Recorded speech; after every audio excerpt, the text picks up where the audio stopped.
Hi, I'm Will Bruin, and I was just recognized as a Seattle Sounders legend. Now I get to do voice reads for the Sounder at Heart podcast network. Here we go. Come on! Hey, O'Shan! Let's go! Save by Fry! The Seattle Sounders have done it! MLS Cup winners! Here comes Ray Diaz through the middle to Crowley for Seattle. And now they truly can start the celebrations. It's the Sounders MLS Cup. Nico Ladero leaves absolutely no doubt! The Sounders rule the region! Seattle Sounders has got good! They've scored! They've scored! Finally! This feels fucking awesome. This is a tiny dog. Nice work on your little yacht thing. Porter says cheated. You know, what was the thought process in terms of who you decided to use and who you didn't? Ever since Sounder Car wrote a commentary that we didn't take Open Cup seriously.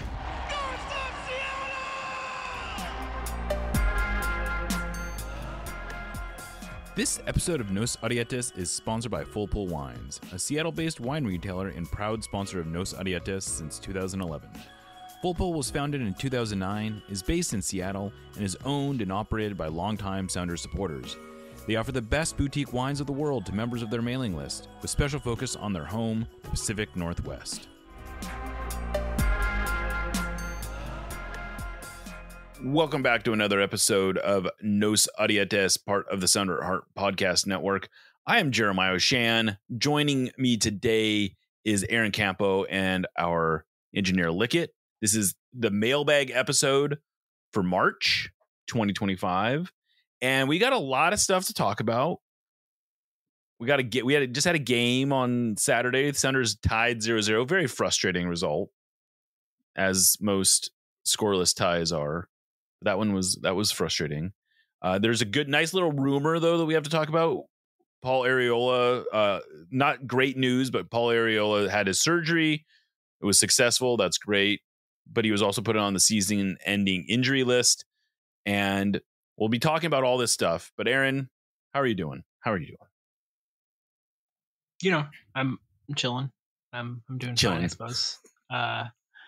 Yeah, it's another lovely day in March in the Pacific Northwest. So Today was nice. lovely. It was actually though. nice today. Today was actually lovely. Yeah, it was. It's supposed to be terrible tomorrow, but today was beautiful. Today. Got a nice 5 mile walk in, and Woof. so soaking up the vitamin D. Walk. That's a good walk. It's not bad. Where do you go walking, Aaron? When you go for a walk, where are you going? I'm usually going to stroll up. I don't want to dox myself too much, but I stroll up Proctor, and I live on the south end of Proctor. I'm not one of those bougie types, but I stroll up Proctor and then usually take a right at 6th Ave and just kind of cruise down 6th Ave and pop into the record store maybe if I'm feeling froggy. And there you go. Yeah, it's nice. I need to mix it up a little bit. I'm getting a little bit burnt out of that route, so I might switch back to walking up all the way up Proctor to up to like 26 or whatever at some point. But yeah, that's my current route takes me down 6 usually. I'm realizing I've never visited you at your house in Tacoma. It's true. Well, you didn't visit me at my last house either. You did once, I think, actually. It's in Skyway. That's right. Yeah, I did visit there. You did come over. You came over once. You did come over once. At least one. I came over every time I was invited, I think. That's probably true. Well, you're definitely invited to this house since it's not 600 square feet. Okay. Well, I might take you up on that, Aaron. We Sounds don't really good. do banter on this show, but today We don't. apparently we're feeling bantery. I guess so. Yeah. Anything to distract ourselves from our crumbling democracy that I don't want to get too into, but let's get into it. I don't know. No, just kidding. Can you imagine? Just pivot to a politics podcast 15 years in or whatever. I know we've been steering clear of politics for the most of the last 15 years, but what if we just dive in today? Yeah. Good times, Aaron. So, we got some questions We do. Do we want to get into those? Might as well. Okay. First one is from MCB. The Sounders regularly played with two strikers in past years. Why haven't we seen it yet this year? Well, I guess it depends, right, on how you're defining two strikers, because the Sounders have rarely, if ever, played with two like high strikers where they were sort of like tandemly moving high, keeping high lines. They did do that kind of. I mean, I guess you could kind of say they did it with when they had Raul Rui Diaz and Will Bruin for parts of 2021. But even then, Bruin dropped in a lot and was sort of acting as almost like a second playmaker. So I don't know. I guess I bring this up because they have played with Morris and Ferreira on the field together some. And I think this question did come in before, we've been taking these questions for almost 2 weeks, frankly. And I think this one may have come in before Jordan got hurt. But maybe not. Maybe he's talking. I guess now that I think back, he might have actually been talking about Ferreira and Musovski playing together. And they played a little bit with them together, and it might help. I will say that I think Nico asked Brian at training today about that possibility, or someone did. Maybe it was Jackson. And Brian admitted it might help, but I don't know. I'm not of the mind to think that that's really the main problem. Because I think even if Ferreira had a second striker on the field, it wouldn't necessarily mean that he's going to stay high. That just means that he can drop in and play a more natural. They don't have two real, like, are you going to play Musovski and Morris together even if they're healthy? I don't think that's what this person is asking for, right? Yeah, I don't think so. I mean, I think a lot of the two striker setups we saw last year, in addition to, as you alluded to, the fact that they were really more, it was kind of like a throwback to the early days of the MLS Sounders with Jaquia and Montero, where you got one more of a target forward, one guy who's kind of playing in behind.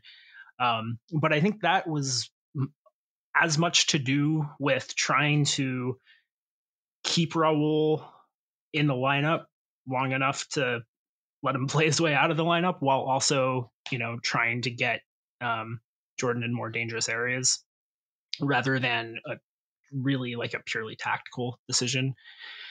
And I think it's like you said. I think if you play Musovski and Ferreira together, more often than not, what you're going to end up with is Ferreira sliding back into that 10 role that he seems more comfortable in, and Musovski playing higher.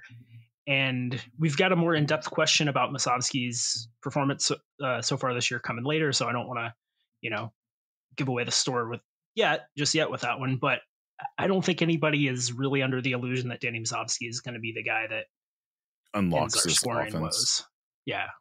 So I mean, I think what's so frustrating is that the Sounders look pretty good offensively through 6 games. They had 13 goals through 6 games in all comps, and then they had the loss to Cruz Azul where they had the injuries, and then they haven't scored in the 2 games they have since then. So they've been sort of, it's hard, it's hard to balance, I guess, what are the genuine struggle. Like, is this roster just not well constructed?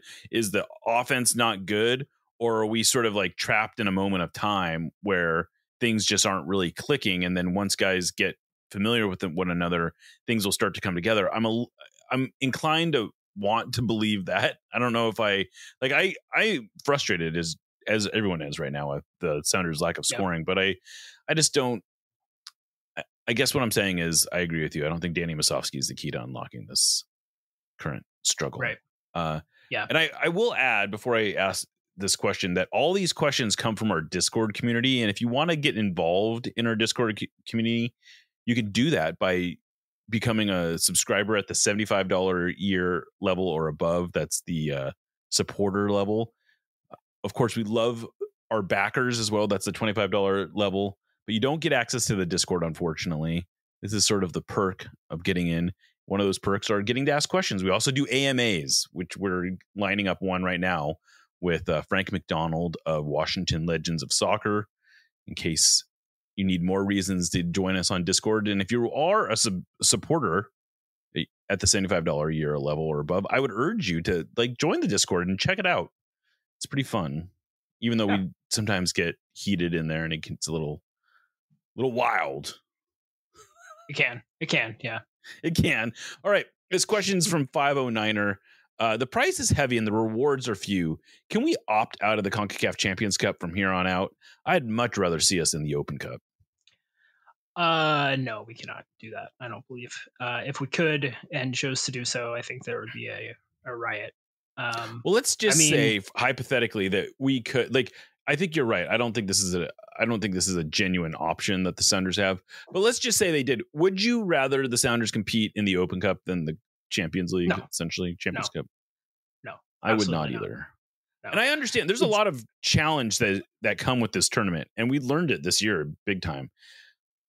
Yeah. But I want to keep competing in it. I think there's a lot of truth to the idea that this is an important tournament. We're going to be able to gauge the progress of MLS more accurately, and the Sounders, frankly, more accurately through this tournament than any other tournament MLS competes in. I think the idea of let's not do this because it's hard is the complete antithesis of what you want from your sports team. It's hard, but it's also the highest, most important competition the Sounders can play in. And I am including the Club World Cup in that. It is the most important, most prestigious competition they can play in. Them winning it was maybe the best moment of my life as a sports fan. It sucks when guys get injured. I do think that maybe I don't really think they get injured anymore in the Champions League than they do in any other competition. I think if there's a calendar switch, that's going to help a lot, because I think guys playing a lot of minutes early in the season can't really I think help that's things. That's really the challenge. And if you go back to 2022, the year the Sounders won this tournament, one of the big things that happened that year was MLS was able to work their schedule so that they had a lot of bye weeks while they were competing in Champions Cup. That's not something the calendar allows for them to do anymore because, frankly, of Leagues Cup, and because it's just a much more crowded calendar now than it ever was. And so you could move games around, but it would just be so much more. You're really robbing Paul to pay Peter. I don't know. Peter to pay Paul. I don't really know how that saying goes. I don't even understand it. But it's, it's just they don't, whatever reason, they don't let them move the schedule around this. They don't give them the same flexibility that they gave in previous years. And that's a challenge. Yeah. That's a challenge. But big time. Again, just because it's a challenge doesn't mean you shouldn't be trying. Yeah. Agree. Next one's from Ken W. Are we likely to fill any of the open U22 spots prior to the end of the current window? Positional priorities in the event we do. I don't think that's going to happen. I get the sense the Sounders are sort of fine with waiting on that, which is a little frustrating, I'll admit, because the argument is that these players aren't going to come in and compete right away. So you may as well wait. But of course, that means that they're probably not going to compete late. The longer you wait to bring them in, the longer it's going to take them to bed in. Right. And I don't know. It'll be interesting to see what the Sounders do with these spots. I have heard that they've been looking around in intra-league to sign someone from another team with a cash transfer, which would be an interesting move. I'm not sure how many guys out there I'm dying to get. And I honestly, I don't know what the Sounders are targeting, but the question really was, what do we think they're going to do?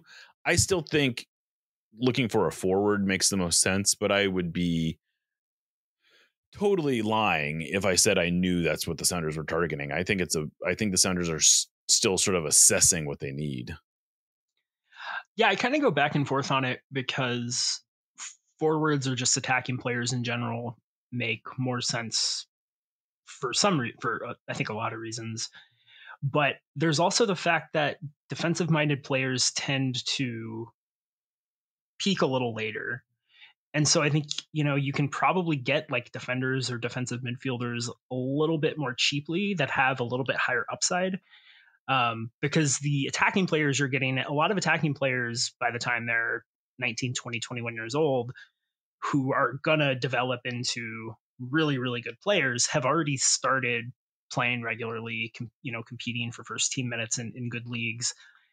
And so that means they're either going to be really expensive, and there's a limit to how expensive they can be with a U22 mechanism, or they're going to be really, really raw, and it's kind of a crapshoot. And so I do wonder if maybe the ceiling is higher with more defensive-minded players, but I don't, it feels like a best player available to me, right? It feels like a guy that they identify who, they think is a good cultural fit, who they think has a high ceiling, who they think, maybe they're prioritizing contributing sooner than later as well, whatever their criteria are.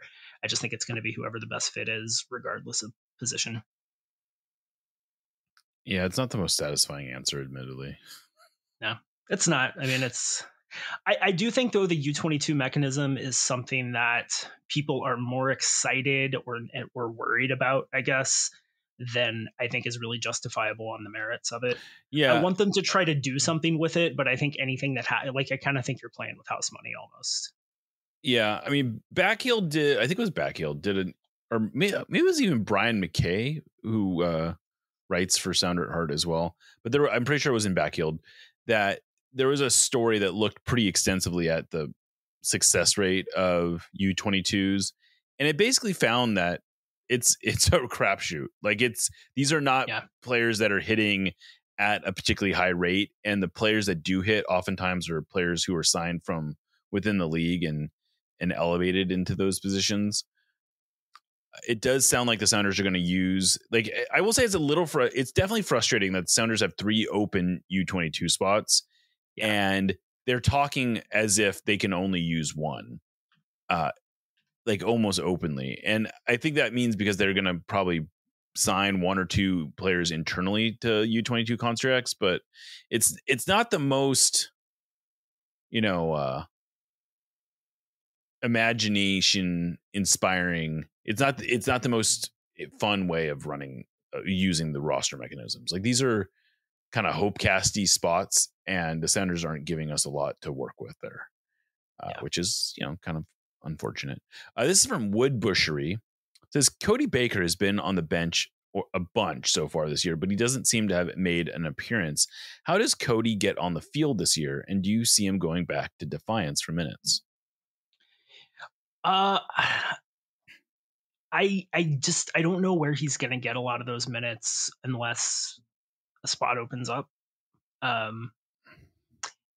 think that if he were likely to be high in the pecking order for minutes, Arriola getting hurt means he would have probably been getting some, and he hasn't really. And I think that says a decent amount, maybe, about where he is in the pecking order right now. I think that when Leagues Cup comes around, there are going to be minutes to be had, unfortunately. So I wouldn't be shocked to see him get some minutes there, but I don't know. I mean, I don't know what he gets out of going back to Defiance, really, other than staying sharp, I guess, which is, there's certainly a benefit to that. But yeah, I don't know. I mean, he hasn't aged out of relevance or anything like that, I don't think, but it's starting to feel like maybe it's not going to happen, at least as a regular in Seattle. So he's still only 21. So I'd say there's some, I mean, this is a player who in a previous era would be considered a young MLS player who is just kind of coming out of, he'd likely be coming out of college this year. So it's not like he's old, but I agree with you that I think it's tough to see a path forward for him, at least at right back, where it sure seems like Kalani Kosarienzi has passed him on the depth chart. I mean, he clearly has. He's played multiple games. He's started multiple games. Baker has not. And Cody's a nice player, but he's sort of also a little bit of a throwback player. Like, he's a defense first fullback. Now, could he maybe work out as a right center back or even a left center back? He had played left back previously, sort of in a Nuhu style role. I think that's possible, but I don't know how high he is on the depth chart there either. You know, he's not, Right. I don't think he's ahead of Stuart Hawkins. He's surely not ahead of Kim Kee-hee. So he's got competition all over the field for him. And I think he will get some minutes at Defiance just to keep him sharp. But, you know, I think he may have played a little bit more if the Sounders were protecting more leads, because I think that's kind of his role right now.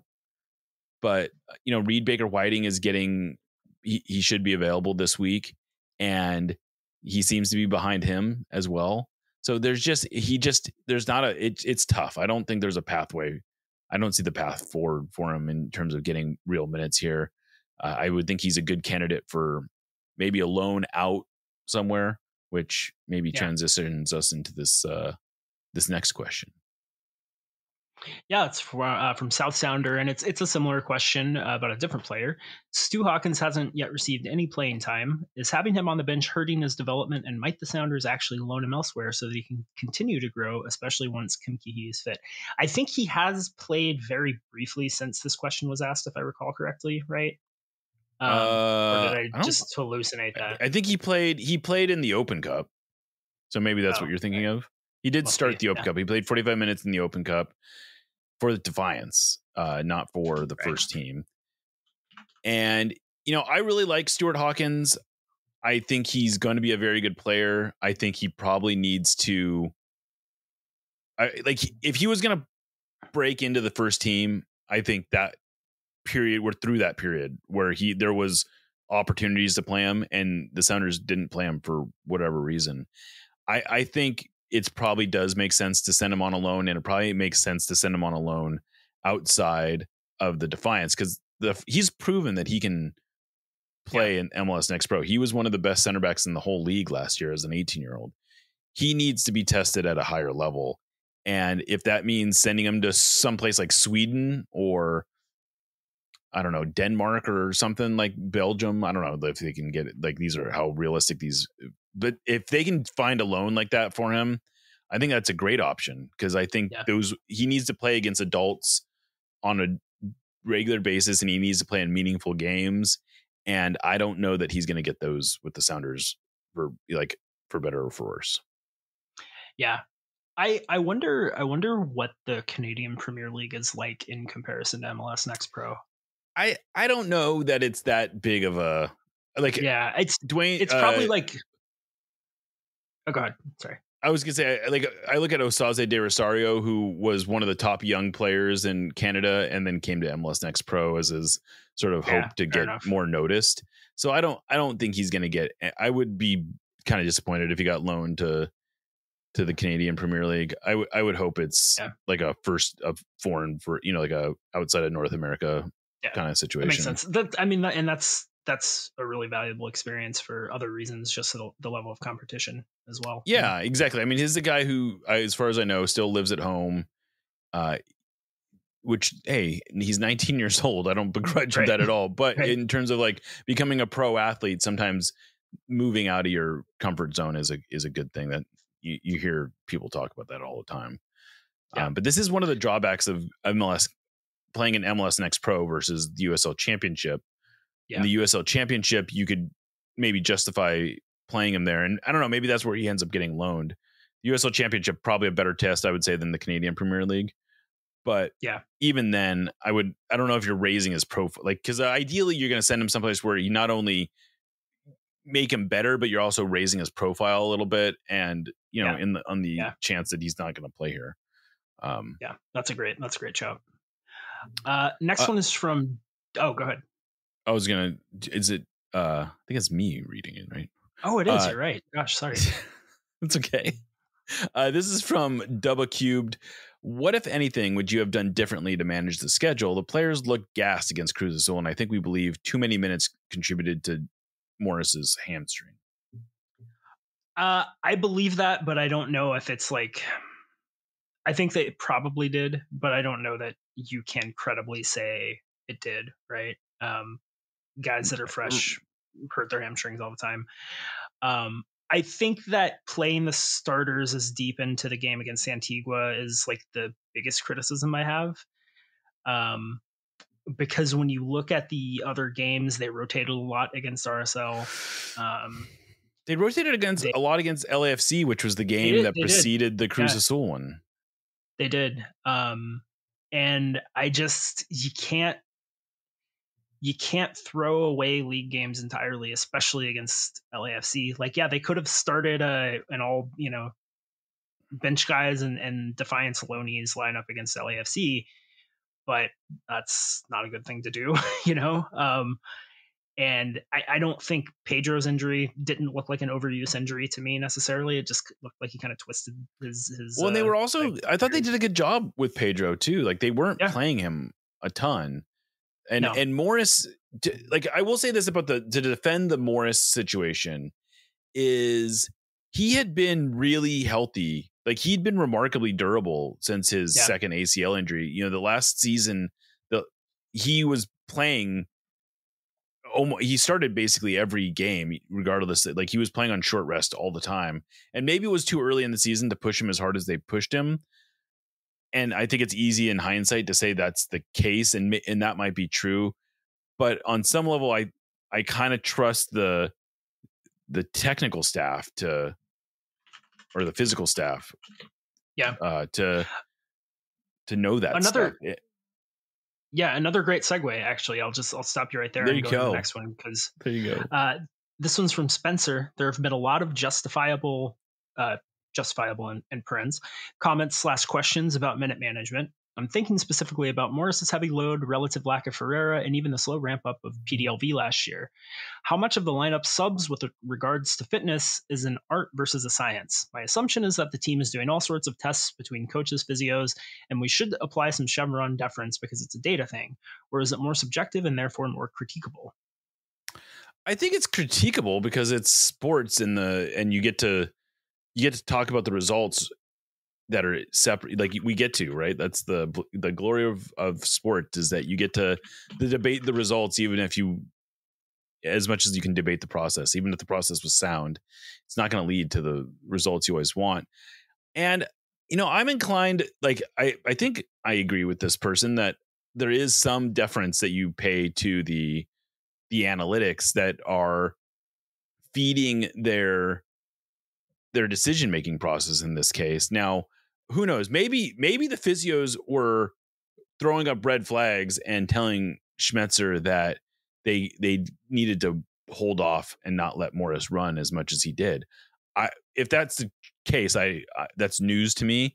But as far as I know, they were in alignment. As far as I know, Schmetzer was following the guidance of the physios. And it's fair to criticize it because it didn't work out, but I think they practiced mostly reasonable caution. I think there was one game where they probably could have rotated out Obed and Christian when they played them, back-to-back games one time where they probably could have rotated that. Morris obviously started, I think, all but one game in that stretch. Yeah.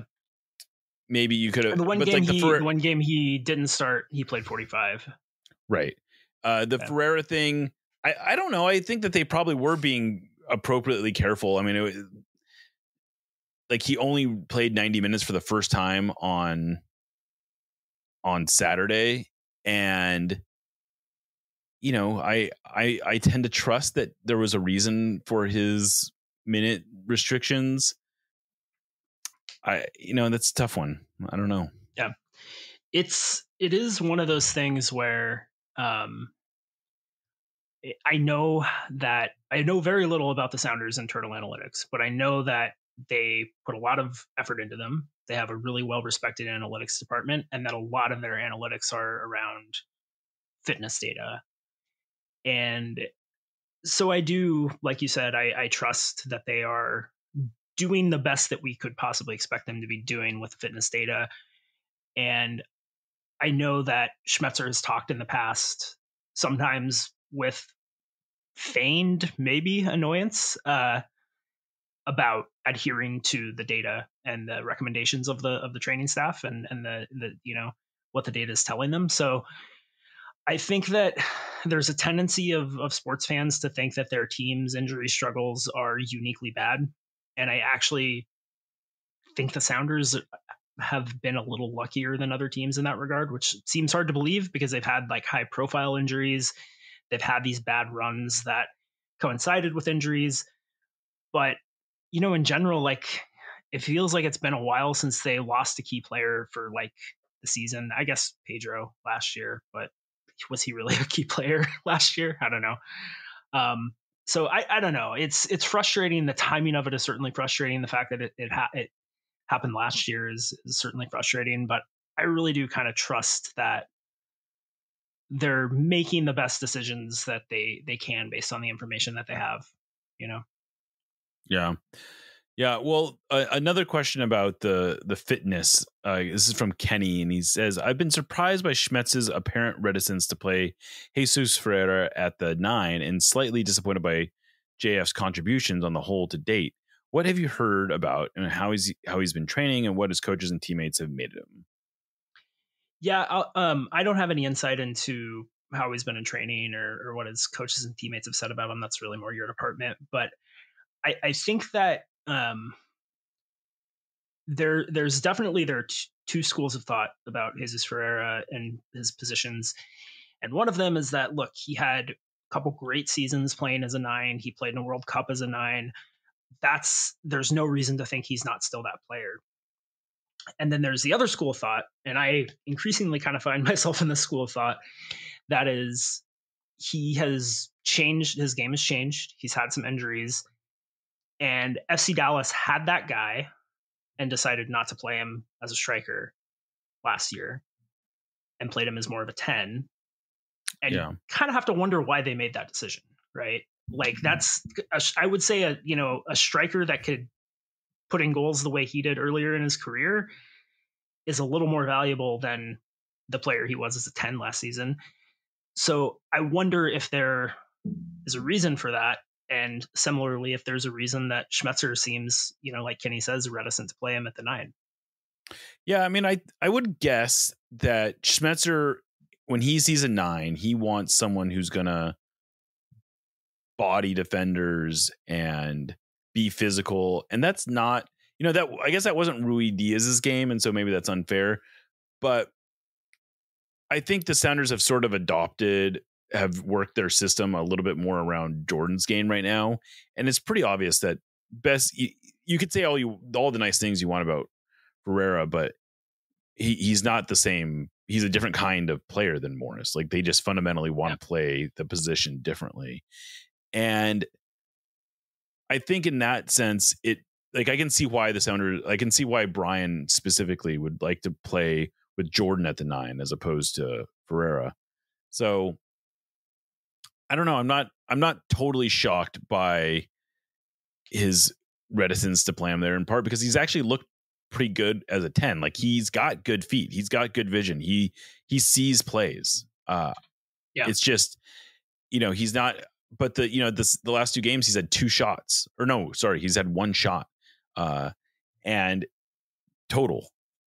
And so, that's, that speaks to an inability to get him into positions where they want to get him. So I don't know. It's going to be interesting to see how that evolves, because I think we're going to see him at the number 9, at least for another game or 2. And, we'll see how it works out. Yep. Thank you for listening to the Sounder at Heart Podcast Network, which now includes Nos Arietes, Lobbing Scorchers, and the Cooler Guild. We've been independent since August of 2023, but need your support to make sure it continues. Although this podcast is free, it's only made possible by your continued support. Memberships start as low as $25 a year, which not only helps make podcasts like this one happen, but also gets you access to everything we produce.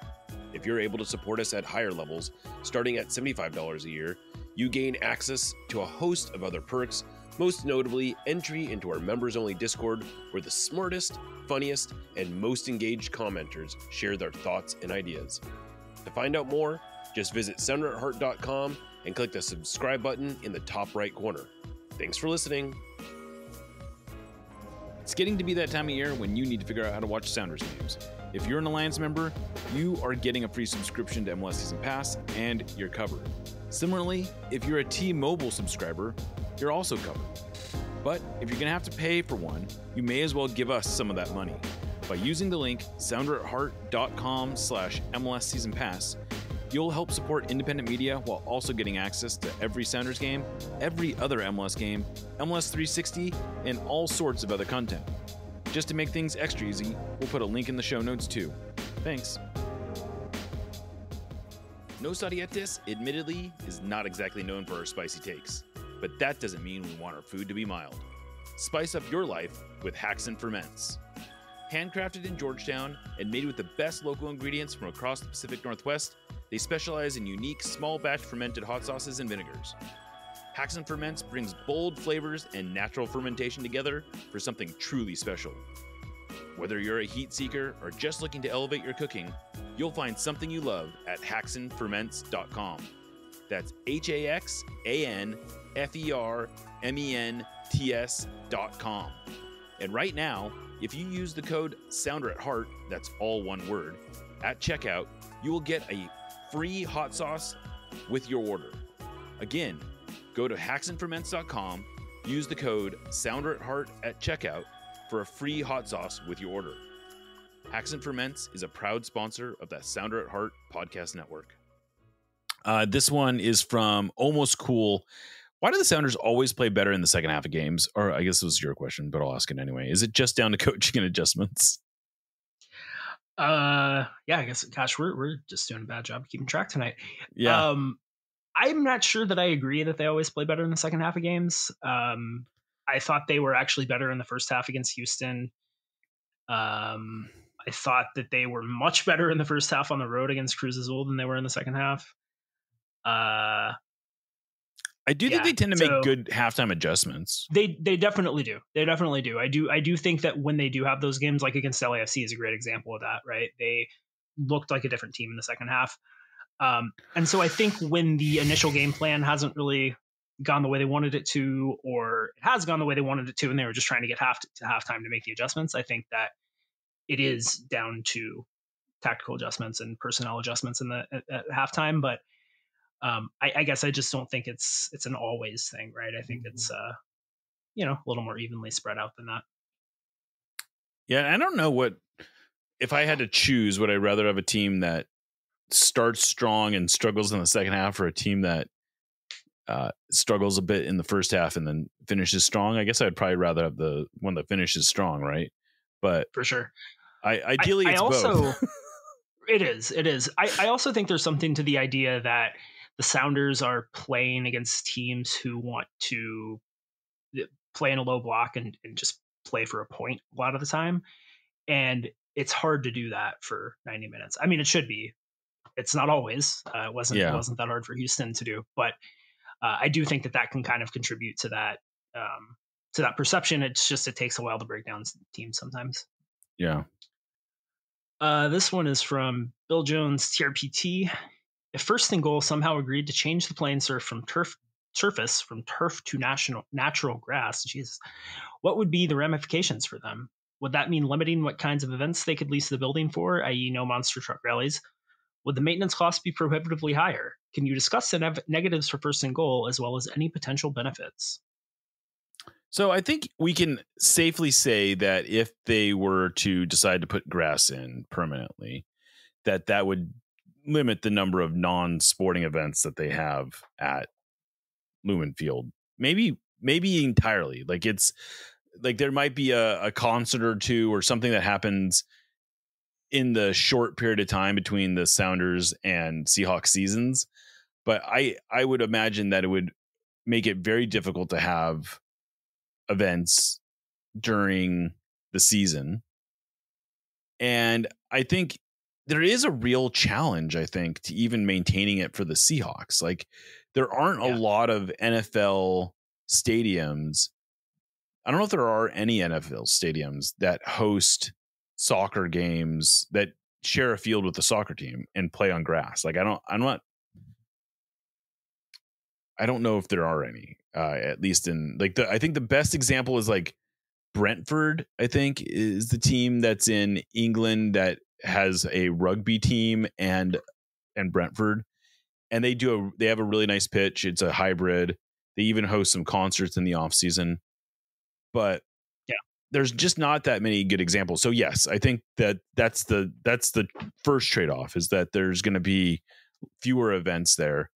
And I think the maintenance cost is probably higher. Like, I don't want to make it sound like it's an easy decision. Like, there's a pretty valid reason that first and goal is not put in grass. And I think there's a host of challenges.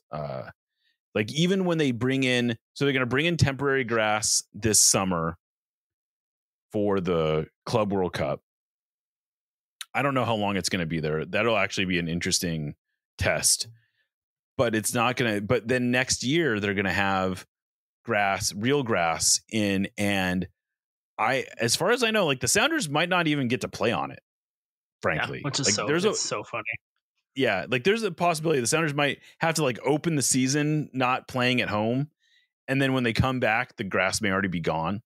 Like, it's going to be interesting to see how they manage that. But yeah, I mean, I guess there's the answer is there's real challenges. Yeah, there definitely are. I mean, I think that concerts would still largely be okay. I mean, like, they probably can figure that out. Europe, generally concerts are at soccer stadiums, big ones. But they're also not sharing, the grass with NFL teams. But I think the most plausible scenario in which there is ever grass at Lumen while both the Seahawks and the Sounders are playing there is the NFL Players Association succeeds in winning the right to play on grass, which I don't know how big of a priority it is for them, but it seems like it's much more of a priority than it used to be. And it's a thing they talk about. Yeah, they do. I'm guessing it's a bargaining chip more than anything else, but probably maybe not. Maybe they deeply care about it. And I think also Lumen would have to be remodeled extensively, and they would probably put in some kind of tray system. Right? Yeah, like they have in Arizona or what have you. And maybe they even have it double sided, where put in grass for the Sounders and turf for the Seahawks.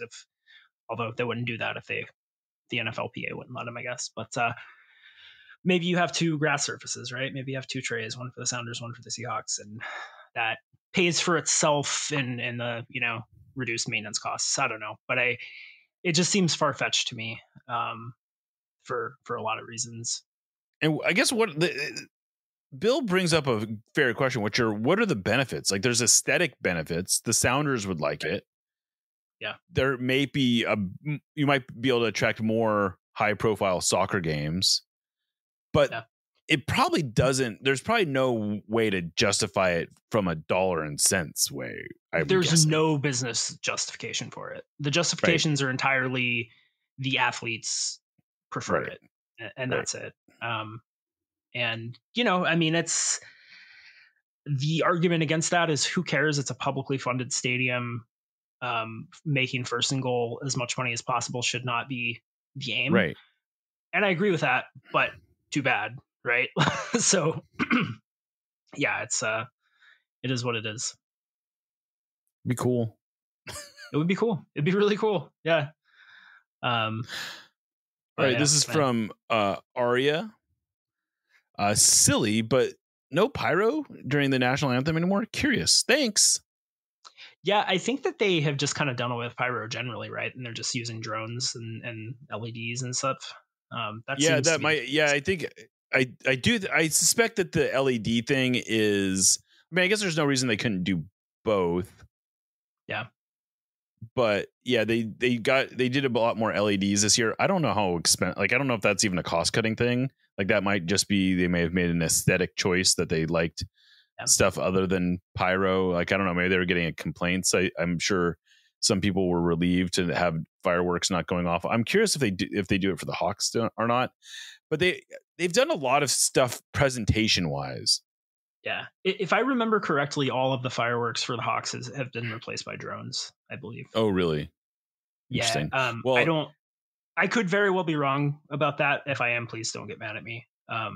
but I know they were doing drone shows last year a lot. So okay, interesting. Well, and that is, to me, that's way preferable to fireworks.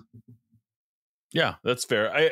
I think for the Sounders, they have seemingly done away with more of the presentation elements. Like I know I want to say they stopped doing the march, supporting the march as like during COVID, and they never brought it back. I'm not 100% sure on that, but I feel like that's true. Like they never brought back the pregame rally, which is kind of a shame. Yeah. And that is, I think that kind of speaks to sort of a thing we've harped on over the last year or so about there's just elements of the presentation that have just diminished. Whether you like the pyro and pregame or not, I think the reasonable minds can disagree. But there's just less there. There's less meat on that bone. And I think that's sort of made the whole event feel less like a big event. And I remember saying a few years ago, like how great the Sounders presentation felt. Like every game felt like a big game. They'd have these big, the flags and do all this, like some of which I could give her. I don't necessarily love every element, but just that they did all this stuff made it feel grandiose and big. But yeah, they treated it like a big deal, and yeah, it felt like this one's from the Joshua. If we get a replay, and this is a great opportunity for us to talk about the answer to this question, which ended up being answered before we got a chance to answer it. If we get a replacement for Paul Arriola, would they get a short-term replacement? I imagine we still want to keep Paul for next year. Yeah, I think they are looking at Paul as a keeper. Like he's signed for, I believe, at least 2 more years after this one. So I think whoever they bring in now, the rumor is that they're talking to Ryan Kent, who is a player who I was not familiar with, admittedly, before this came across my desk. But he's an interesting player. He was very good for Rangers for a period. He went to Fenerbahce on a free transfer, but he had basically, I think his last season at Rangers was cut short by a knee injury, and then he went to Fenerbahce and he kind of fell out of favor with Jose Mourinho, and then he had to go through he threatened, I believe, like a court case to get out of his contract because felt like he was sort of being held against his will in Turkey. And anyway, he's an interesting player, but my understanding, he's 28. My understanding is that the Sounders are only signing him on a guaranteed deal through the end of this year. They're talking about, they haven't done anything, but they're talking about bringing him in just for this year, and then he'd have an option for next year. And I think that makes sense because they don't want to get overcommitted to, a player who is ostensibly replacing someone who they expect to be back. Yeah. Yeah. Makes sense. I mean, he's definitely a like for like player, but also different enough, I think, that you don't feel like he's duplicative once back, and he's a winger, like a real winger, whereas earlier was kind of more of a wing back. But right. I don't know. I looked at his highlights. His highlights look like he's the kind of player you can put together a really compelling highlight reel of because he's very dribbly. He has a lot of dynamic actions. He's a pretty good passer. He's scored some cool goals. I've never watched him play 90 minutes, so I'm not going to sit here and say I know a lot about him. But I watched a highlight reel just of his game against Dortmund in Champions League, and he was tearing them up. Yeah.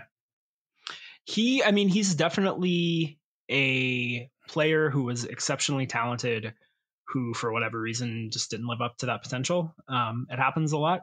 And sometimes those guys just lose it completely and they can't stick anywhere. And sometimes they just lost a little bit of it and they, can be really effective players in a league like MLS. So I think the potential upside is like a guy like Johnny Russell, right? Who could be a cornerstone piece on a really good attacking team. I don't think that's the most likely outcome necessarily, but to me, this is an exciting signing for the kind of signing it is, right? Like it's a guy who's all upside, who I think it's pretty reasonable to expect is going to be able to, at the very least, eat some minutes and give you decent performance. and has some real attractive potential. If you know he's a good cultural fit, and if it was really just down to him not being comfortable in Turkey. So I'm all for it. I hope it gets over the line. Yeah, I will say if you compare him, he's a similar age to Johnny Russell. Johnny Russell was 27 when he came to MLS. He was coming from Derby County, who was in the championship, and Russell had put up some decent seasons, not necessarily great seasons. He was, 2 years removed at that point from his last really good season. And, I would say that's a good comparison, actually. I would say he has a broadly similar profile. And Russell had a lot of really good years in MLS, like whether or not you liked him personally. Like I was not the biggest fan of his necessarily, but he put up numbers. Certainly he killed the Sounders a few times. Yeah, he definitely did. And, obviously it's been a while since he was that player that he was in, that 10-goal season for Rangers. But, Rangers are a weird club. I think going from Scotland to Turkey is could be a challenging move for sure. And especially when you're playing for Jose Mourinho. So, I think it would be about as exciting as oh God, one of our key players just got hurt. Let's go find somebody to sign. I think this is about as exciting as one of those signings could be.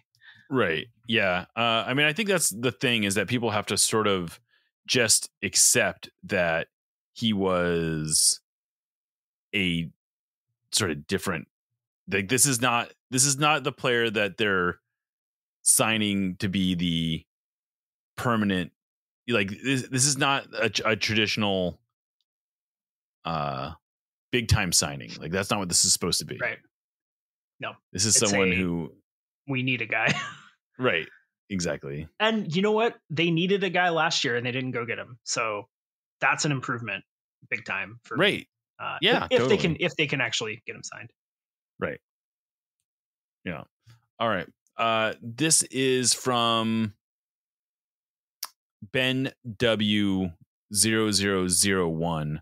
Are the tactics and the squad right for each other? I think the tactics and the squad, when the squad is close to full strength, are a great fit for each other. I loved the way that they were playing earlier in the year. And unfortunately in MLS, that's kind of the best you can do, right? You can say, this is how we're going to play. And if guys get hurt, now obviously if key players get hurt and they're out for the whole year, yeah, you're probably going to need to change things. Or if, your star designated player striker completely falls off a cliff, you might need to change up your tactics. But I think that, Jordan and Pedro are going to be out a few more weeks. I think you said earlier today, 2 in Pedro's case and 3 in Jordan's case, before they're back. So I think it makes sense to largely keep things the same, try to do as best as you can to keep the tactical approach the same until those guys are back with, some tweaks here or there, obviously. Because I do think that the way they were playing against LAFC, against Charlotte, even though they only got a point out of that game, was a great fit for the players. Yeah. On the team. I think that's one thing I would like to not lose sight of, is that if assuming Jordan and Pedro can come back in relatively short order, when that seems to be the indication, this team should be in decent shape. Like they are not too far off, I guess. Like we've seen them beat LAFC 5-2, 2 weeks ago. Yeah. So it's not that long ago that they've looked good. Yeah. But go ahead. Yeah. Next one is from Ian Mitchell. How are the locker room vibes right now? I think they're okay.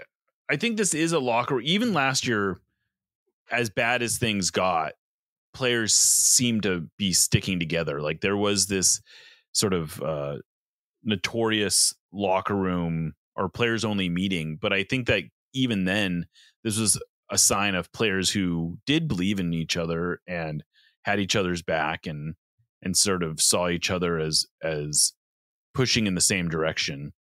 But it was I think it's still like I don't get any sign. I've seen no sign at all, frankly, that the vibes are bad in the locker room. Yeah, that's encouraging.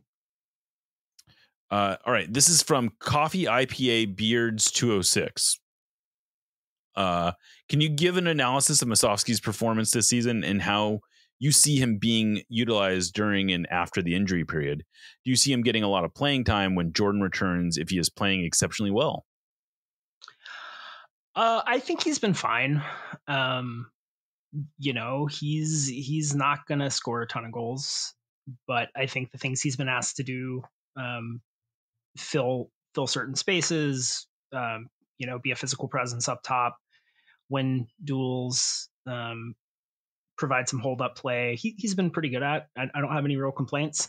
The thing about Musovski is that he is a third choice striker who has gotten a lot of second choice striker minutes the last few years. Mm-hmm. And I think last year, I don't really think you could fault the roster construction too much because I think people expected Raul to be a little better than he was. He'd clearly lost a step, but he didn't show any signs in 2023 of being a total black hole like he was in 2024. And so can't fault the roster construction too much this year. I mean, if Jesus can't be that guy that can be a reliable second choice striker, I think then it is fair to criticize the roster construction because you kind of knew what you had in Musovski. And I think it was pretty clear that wasn't good enough to be your second choice striker. All the best Sounders teams have had reliable goal scorers that they could count on that weren't the starters. Kenny Cooper, Chad Barrett, Will Bruin, all guys that could provide you something off the bench, and they just don't have that right now. And I think if, his performance continues to kind of be where it is and Jesus doesn't click as that second striker, I think that's a clear opportunity to upgrade, in the second, the summer window. So if he's playing exceptionally well at some point, if he starts playing exceptionally well sometime in the next 2-3 weeks, I think that is great. And maybe Brian trusts him to give him some more minutes to see if he can keep that up. I just think that's a pretty big if. I think we kind of know what Danny Musovski is, which is a perfectly serviceable third choice striker.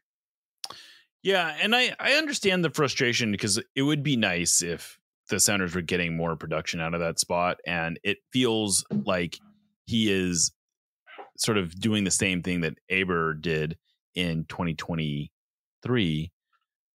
And so I get it, but I'm with you. I feel like you sort of have to remind yourself this is the third choice player here.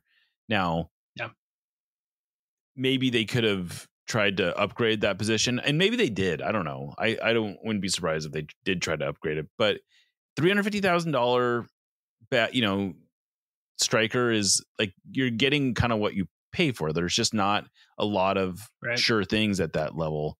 I guess you could argue go out and get Kai Kamara, sure, who's currently out of contract. But I don't know. It's a tough one. But I guess the question, this person actually seemed to be spinning it positively and saying like, well, what if he is playing well? How much should we expect him to play once everyone's healthy? And I don't know, and probably not a lot, frankly. Yeah. Like, I mean, if he goes nuts in the next couple of weeks and he's finishing all of his chances and just looks like a different player, maybe that means Brian is a little more comfortable pulling Jordan at 75 minutes and giving him a rest. Or maybe if he feels more comfortable rotating, although there's really not any need to rotate until the Leagues Cup. But he's not going to be starting, I don't think. Yeah, no, I don't think there's not a world where the Sounders are shoehorning him into the starting lineup. Like they're not going to go to a 3-5-2 so they can get Jordan in and Musovski on the field together, I guess, is sort of, like if that's the question. All right, last one is from Dorcas. Jordan has fought his way onto the MLS Sounders Mount Rushmore. Is there any way Christian can knock off anyone from up there and take a place himself? And I'm going to expand on this and say, what is your Sounders, not Mount Rushmore, because I don't like the Mount Rushmore framing. So we'll go with your 4 pillars of heaven. And I'm not going to explain what that is. The one person that is listening to this that knows what that is having a great time right now. But yeah, who are your 4 guys in Sounders history? Well, I'm going to stick with MLS era only. And frankly, I think that probably is what it should be. Like, I think if we're being honest, like the best era of the Sounders is the MLS era. So it's Steph Fry's got to be on there, right? Yeah, man, I guess so. I mean, he's like started 60% of their games. He's gonna Ozzy Alonso has to be on there. I don't. Does he? Maybe he doesn't. Okay, Nico Ladero has to be on there, right? Yeah, Nico and Steph have to be on there. Right, Nico and Steph have to be on there. Jordan, and then I think it's Jordan or Raul, or maybe Jordan and Raul. Maybe. I mean, I think I can. I'm okay with putting them both over there over Clint. I think I'm both. Yeah, because Clint wasn't here that long. Oba definitely wasn't here long enough. Freddie, I think they were better than Freddie. Yeah, maybe so Raul. So it's like I think the last 2 of these 3 probably need to be on there: Ozzy, Raul, and Jordan. And I would put Christian over Ozzy. Okay, so I guess that's Ozzy was a great player in the period of the Sounders history where they really didn't ever have a great team.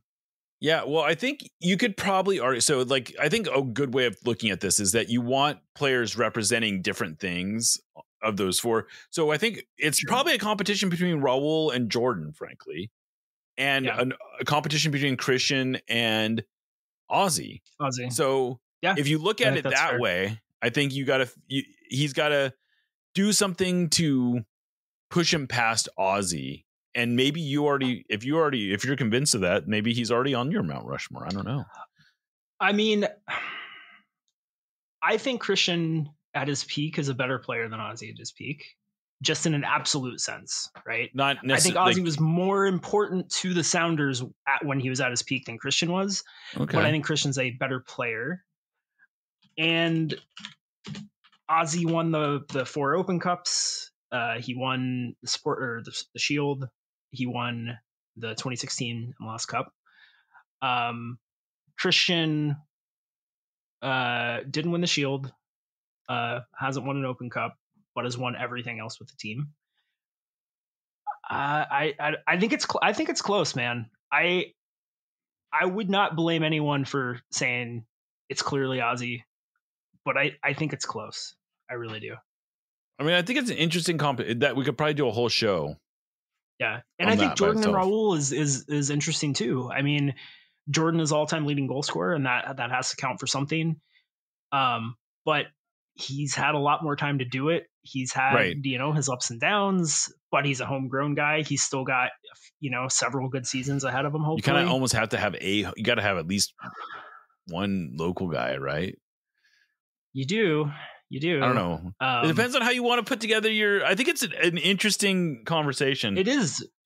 I mean, I think the peak Raul years are clearly better than peak Morris years, but the peak Raul years there's not that many of them. That's the thing, is that he was really good. Like 2019 was really the only year that he was here all year, right? I guess you could say he was here all year during COVID, but Raul, like, here, let me just put this through. 2019 was the only season that he played. No. Okay. So in 2019, he only played 22. He only played in 22 games in 2019. His highest, the most he ever played for the Sounders was 26 games in 2021. He had 17 goals that year, so that was his best production year. He didn't have any assists. Like, He also had a few. Let's see, how many penalties did he have that year? He had 5 penalties that year. Yeah. Or 4 penalties. So I don't know. I think the thing with Raul is that so many of his best years were his best performances. He came up in the best, like he had so many big game performances and in the playoffs. And, he scored in Jordan has had Champions League. some, I mean, he's scored some big goals in the playoffs as well, but clearly he has. I'm just saying that I think sometimes we conflate peak Raul with like a 20 goal scorer, and he never even came really that close to scoring 20 goals. And I mean, we definitely had conversations on this show about how streaky Raul was. I mean, it was, it was something people complained about. I think that the arguments are between Jordan and Raul and Christian and Ozzy. I think there are really good arguments for both of them. I'm going Jordan and Christian just because I think they were around for more of what I consider the best years of the team. I think the 2019 MLS Cup was a more impressive season. I think obviously the Champions League win, was the peak. So that's why I put Christian above Ozzy. And I just like Jordan more than I like Raul. I mean, it's really, sometimes it is that simple, right? Like I love Raul. Raul is one of my all-time favorite Sounders, but Jordan is my all-time favorite Sounder. And I think that has to count for something. So, so guess who played more games for the Sounders between Ozzy and Christian? Well, Christian. Yeah. I didn't know because they just honored him at on that's right. Saturday that's for right. having the most games of any outfield player. I wasn't paying that much attention to that game. I was hosting a dinner party. You're right. But that's an interesting. It is an interesting little tidbit. It's got to count for something. Yeah. It does have to count for something. I think it's. I think Christian's in the conversation. I think that's what we can say. More than 3 times as many goals too. Although he's a more balanced player for sure. Yeah. What's funny is I think if you had asked this question in 2015, like Brad Evans would have been on there. Oh yeah. I mean, it's interesting. Yeah. I think the other thing that is interesting about this conversation is I think you are invariably, there's a lot of recency bias I think these conversations always have some recency bias. Absolutely. But I think what's tough is that the Sounders the nature of MLS is that the league is getting better. And so the best players now are usually better than the best players in the previous era. And for the Sounders who have been consistently competitive all this time, that's especially true. So you can say like, oh, well, Mauro Rosales at his peak was better than Nico Ladero.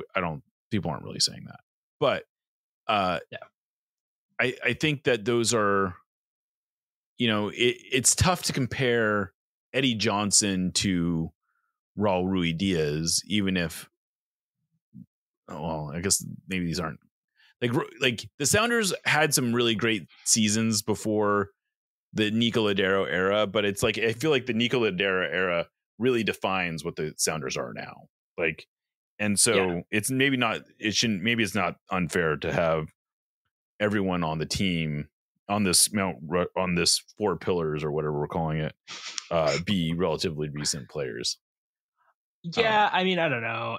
I think it is an exercise in what is the most important thing to you. And I mean, for me, like there are so many people who the 2014 Sounders were the peak of their fandom, and their answers are going to be a lot different than I think. But I mean, I think one of the realities is that team just wasn't together very long. And so none of their best players just not like Dempsey was the longest tenure I guess Fry is still from that era, but when we think of that team, we think of Oba and Clint, and Oba and Clint only played something like 45 games together or something like that. It's kind of crazy. Like they were sort of just a flash in the Sounders history, but we remember them very fondly, I think in part because it was such a short thing and it was cut off earlier than we were ready for it to be cut off. And that's kind of, that plays into it all as well. Whereas Jordan's been around forever, Christian's been around forever. And so we have mixed emotions about them because of that. Yeah. But That's fair. Totally fair. Anyway, this is a good one. Good mailbag. Thank you to everyone who's listening. I did want to share a little bit of sort of housekeeping with stuff that's going on in Sounder at Heart. We recently, as you may or may not, if you're a paid subscriber, you probably haven't noticed any of this stuff because it doesn't really affect you. But if you aren't a paid subscriber, you've probably noticed a few maybe annoyances, things like we've installed some systems that have created like a metering of how many stories you can read for free. We're still trying to figure out what the right number for that is. We are also giving more prompts to become a paid subscriber. We're giving more prompts to become a free subscriber. There's just more stuff. So hopefully you find this to be not too annoying, and you understand that it's for the purpose of just trying to keep Sounder at Heart growing and moving in the right direction. And I think we keep trying to add new features to the site. I've started doing more videos. We are doing a ton of more podcast content, which I get comments on all the time, both obviously from us, but also from Lobbing Scorchers, and Nico Moreno has been showing up all the time. So we're doing all this new stuff, and in order to make this new stuff happen, we need to keep bringing in new subscribers. We have a new partnership, a new sponsor that we're going to be rolling out next month, and hopefully people find that to be not, it's someone that Aaron has used in his own life. Well, we won't get into that all right now. I went this morning. I went this morning. You went this morning. Oh, we're going to have to lean into your testimonials on these things. But anyway, I'm just telling people we're trying to figure things out. If you have feedback for us, please do share it. We want to hear what is working for you, what's not working for you. We want the site to be accessible, but we also want it to be sustainable. So we're trying to find the right balance. Thank you, of course, to our longtime sponsor, Full Pull Wines. If you haven't bought wine from Full Pull lately, I would suggest doing it. That's always helpful. But we're probably also going to start putting some more programmatic ads into this podcast, which will not be on the unified feed. So if you're a subscriber and you want to listen to a version of this that has less ads, you can always go to that other feed. But anyway, I guess that's my spiel. Aaron, you got anything you want to add? I think you did great. All right. Well, thanks, of course, to Aaron, my co-host. Thanks to Lickit, our producer. Thanks to you, our subscribers, and everyone else that is listening. I am Jeremiah O'Shan. This is Nos Audietes, and we'll catch you next time.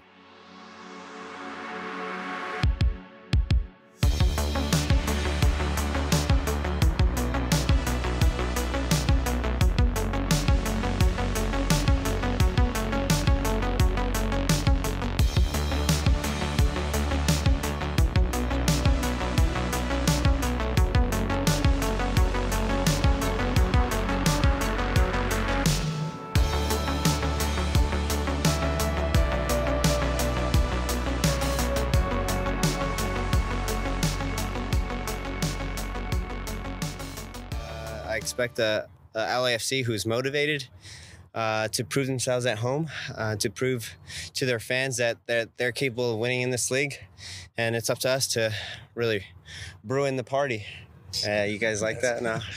Awkward joke, dad joke right there, huh?